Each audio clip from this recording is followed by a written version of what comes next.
தேர்தல் களம் மக்கள் தீர்ப்பா அல்லது இயந்திர மாயையா? இதுதான் மக்கள் நம் முன் வைக்கப்படுகின்ற மிகப்பெரிய கேள்வி. இங்கே மக்களின் ஓட்டுக்களை ஒரு கூட்டம் அமர்ந்து தீர்மானிக்கிறது. தோற்றவர்கள் மக்கள் தீர்ப்பை ஏற்கிறேன் என்று ஒற்றை வரியில் முடித்து விடுகிறார்கள். ஏனெனில் மக்களின் சிந்தனையை கட்டுப்படுத்துகிறார்கள்.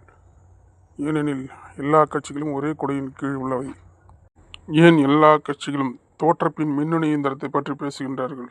ஏன் தேர்தலுக்கு முன்பே வாக்குச்சீட்டு முறையில் தேர்தலை நடத்த சொல்லி வற்புறுத்தவில்லை? ஏன் திரையில் ஒற்றை ஓட்டு திருடு போனதற்கு அதை எதிர்த்து கதாநாயகனானவர்கள் ஒருபுறம் ஊடகங்களை வைத்து பெரும் மாயை காட்டி இவிஎம் மெஷின் மூலம் தரையில் மொத்த ஓட்டையும் திருடி முதல்வராகிறார்.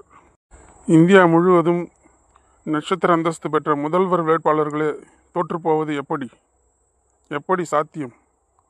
எவ்வளவுதான் ஆட்சியின் மீது குறை இருந்தாலும் மக்களால் நேசிக்கப்பட்ட முதல்வர் வேட்பாளர்களே தோற்றுப்போவது இதுவே முதல் முறை. தோற்ற நட்சத்திர வேட்பாளர்களும் தோல்வியை மக்கள் தீர்ப்பு என மறைக்கிறார்கள்.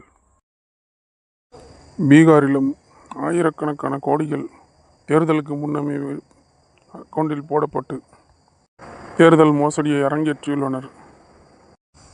வடநாட்டில் சமூக ஊடகவியலாளர்களும் மூத்த பத்திரிகையாளர்களும் அரசாங்க வழக்கறிஞர்களும் கேள்வி எழுப்பியுள்ளதை பாருங்கள்.